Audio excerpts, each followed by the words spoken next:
Welcome to part 4 of my Hashira training review, a video series where I break down the training done in each episode of the Hashira training arc. This may be part 4, however, you aren't required to go back and watch the first 3 parts of this series in order to enjoy part 4 of this series. However, if you would like to go back and watch the first 3 parts, the playlist is linked in the top right corner of this video.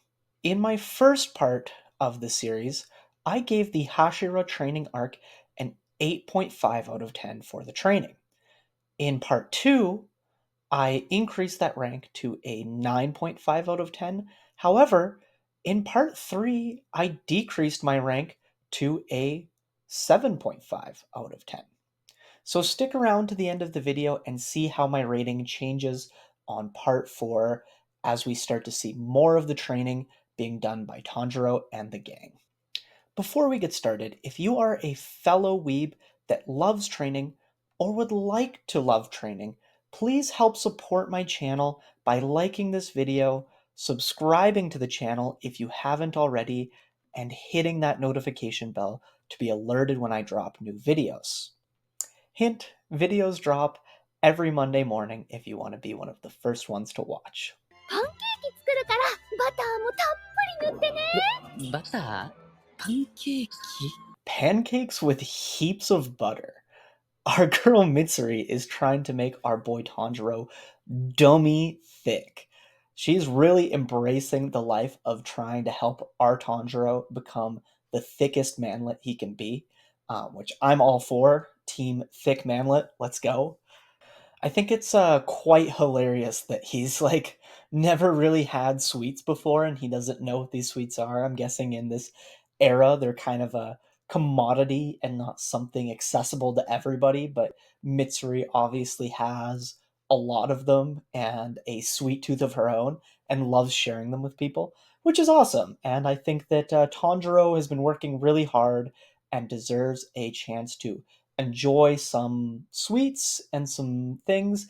And I think that the carbs and the sugars in those are going to be a great energy source for the training he's got coming down the pipeline. So I think this is a great idea for her to share her treats with him.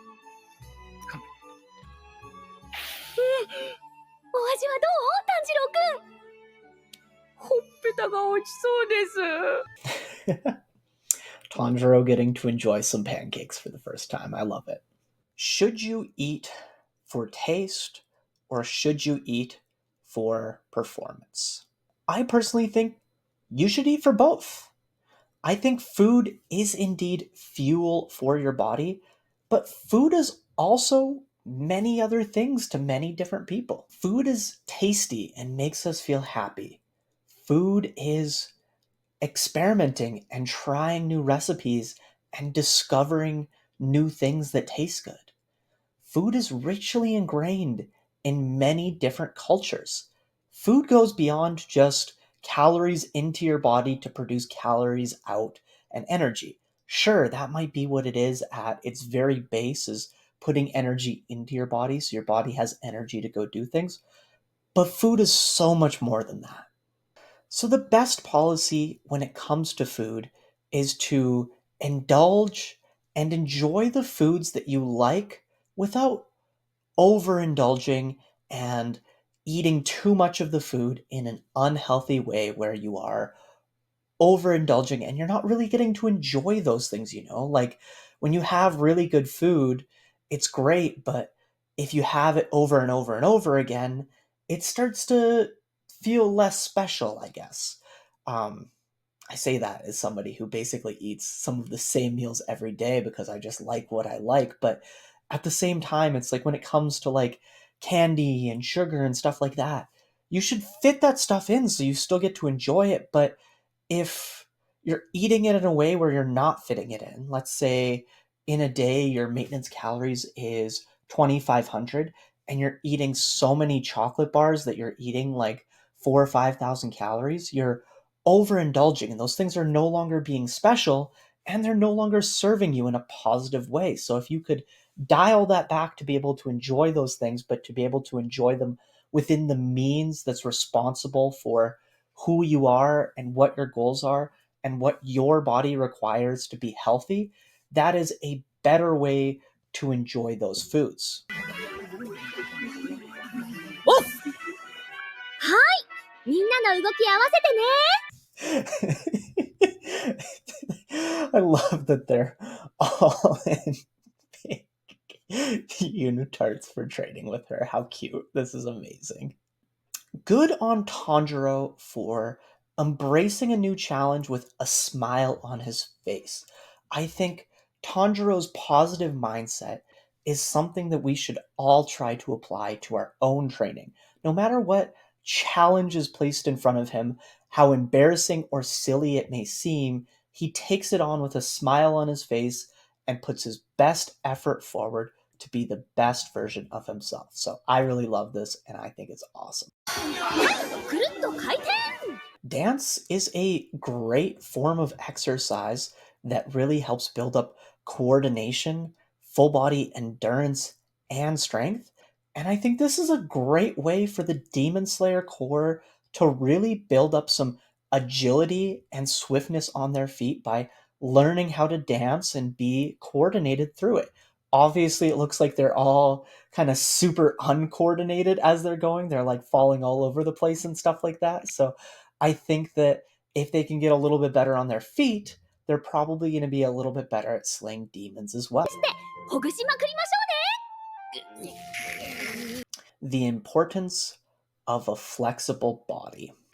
I think lately, flexibility training has kind of come under fire. Stretching isn't important, it isn't a good idea. And some people kind of preach these in different spaces.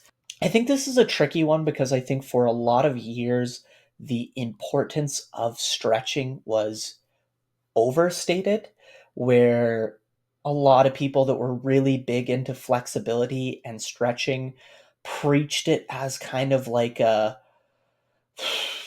like ultimate way of getting your body like injury proof, but there's like no such thing as an injury proof body. Like sometimes things just happen no matter how flexible you are. And then that combined with some studies kind of coming out that showed that stretching before training is a bad idea kind of led to a lot of people downplaying the importance of stretching over the last, let's call it 5-6 years now. But I think that stretching does have its place. I think that there are a lot of positive benefits to being more flexible. I personally like to stretch every night before I go to bed. I find that it helps me relax, and because it helps me relax, I can get a better sleep, which having better sleep leads to better recovery, and it gets kind of a positive benefit that way. I also just feel like when I'm consistently keeping my muscles loose and limber, I feel more prepared to get into training and I feel less achy and less like beat up. So I do think that stretching does still have some positive benefits that maybe the science doesn't quite show.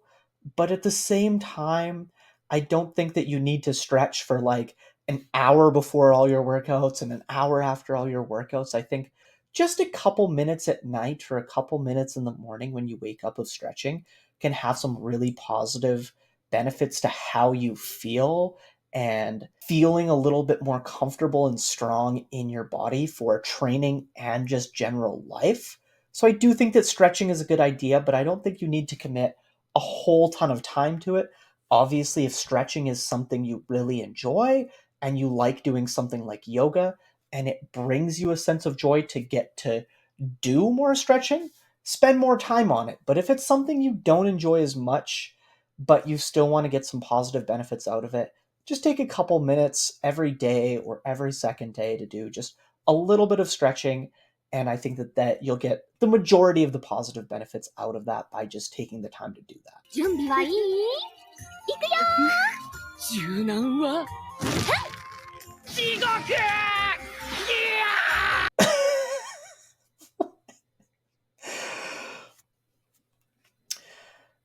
Do not force someone into a position their body is not capable of getting into on their own.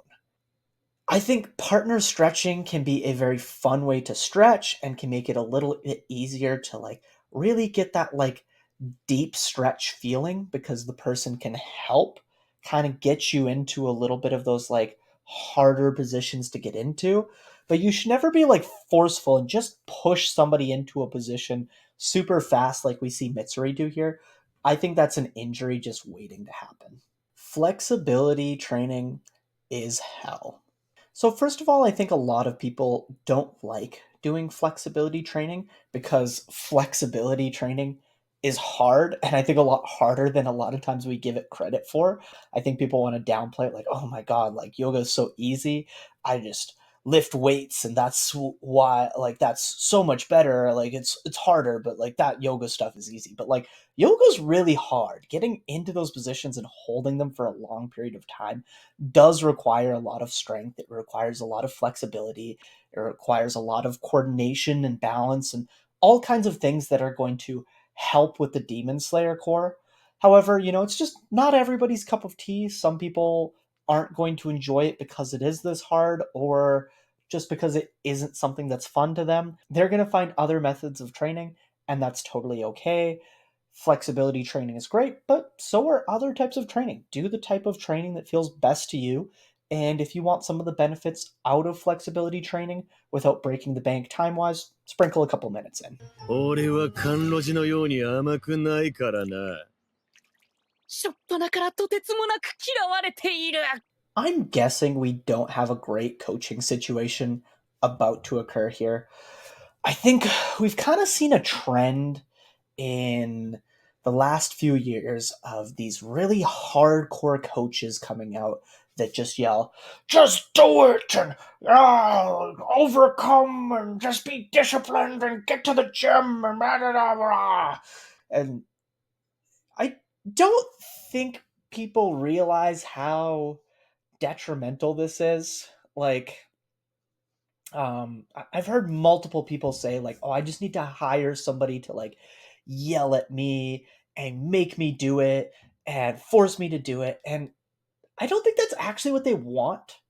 I think it's what they think that they want and what they think that they need. But I think the reality of the situation is having a coach like that is very aggressive towards you, that is yelling, um, being very degrading, and being like, just do it. Like, that doesn't have that empathy and isn't trying to teach you better habits to help you do it more efficiently instead. I think those hardcore types of coaches put you into more of like a fight versus flight response. You are essentially trying to survive their berating, and short term, that's helping you do the thing you're setting out to do, whether that's exercising or dieting or otherwise. But long term, it's not helping you. It's you're going to burn out on that and you're just going to like ghost them and ghost the gym and like fall off of everything because you're not positively being reinforced and helping create better, more sustainable habits. You're being forced into doing something even if you're, consentfully having them force you for a short period of time. That's not what's going to be effective for helping you create long term sustainable habits. And I would probably avoid hiring coaches like that. And I would look for more positive, encouraging coaches that, maybe they could be like a little bit strict on some things, but they should be trying to reinforce good habits and help teach you new ones. And when you slip up and fall, because you inevitably are going to, nobody's perfect in their fitness journey. They address that with empathy and they help you learn lessons from that without making you feel shame over it. このくくられている人たちは何か罪を犯しましたか？まあそうだな。弱い罪、覚えない罪。Failure to learn is often failure by the coach to teach. Sometimes the athlete or the client you're trying to coach just isn't a great fit for you, or sometimes they're just not ready to learn. But often, if somebody is struggling to figure out the skills you're trying to teach and they're not getting it, you need to look for new ways to convey those skills to them to help them get it better. Often, as a coach, there's more you can be doing to try to teach them. I see this with especially newer coaches all the time, where if an athlete or a client of theirs isn't getting the results, they're just like, oh, well, that athlete just isn't trying hard enough. They're the failure. My coaching is perfect and I'm doing everything I can and they're just not like abiding to their side of it. Whereas that might be true, I don't think it's helpful. I think as a coach, if you have a client or athlete that's struggling, I think you should be asking yourself, what more can I do for them to help them get better results and to help them get what I'm trying to teach better? It's not always possible to get it done, but I think as a coach, if you truly want to help people, you should keep searching for new methods to help that person succeed until they essentially just decide that they don't want it anymore. Because, like, you should never quit on the athlete because they're going to be so prone to wanting to quit on themselves. The last thing they need is for you to quit on them as well. イグロさんの攻撃が来る。これ本当にやばい。だってこの人の立ち筋、異様な曲がり方するんだもん。So, not good coaching, but really great training here. I think that what this training is doing for Tanjiro is going to help him build some very useful skills as a demon slayer. It teaches him accuracy as well as the skill to not hesitate in a fight, all while he's trying to avoid essentially friendly fire hitting his comrades in a battle. So he's learning to, have really good, fast, strong strikes without taking down the people he's fighting with. So there's some good skills here, at least for Tanjiro, for those that are tied up. Probably not learning much. Probably. 絶対痛い。せーの。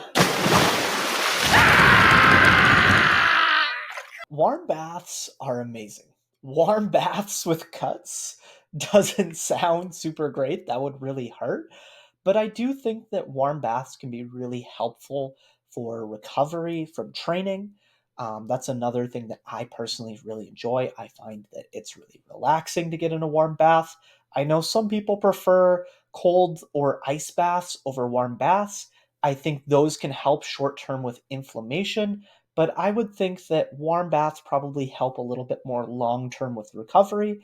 I think integrating in both can be great. Or if you have a preference of one or the other, you find it to be useful for your recovery, useful for your training, go ahead and do that. But obviously, even though it'll help with recovery, it's not one of the big rocks when it comes to recovery, doing warm baths or ice baths. Those things should come second to making sure that you're sleeping enough, making sure you're getting enough protein in, and making sure that you're not overtraining. So positive versus negative reinforcement. This is something I talked about a lot in part 3 of my Hashira training review.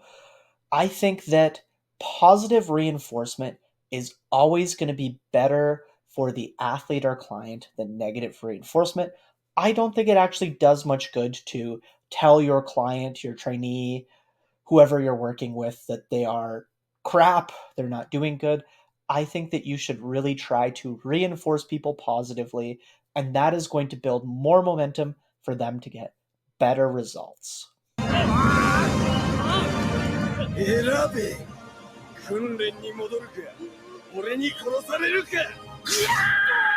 Ah, yes. Nothing more motivating than threats of death. I have a really bad feeling about the training that's about to occur here. 俺はてめえを認めてねえからな。全然大丈夫です。俺もあなたを認めてないので、禰豆子刺したんで。Tanjiro's face there, amazing. I like that Tanjiro is standing up for himself here.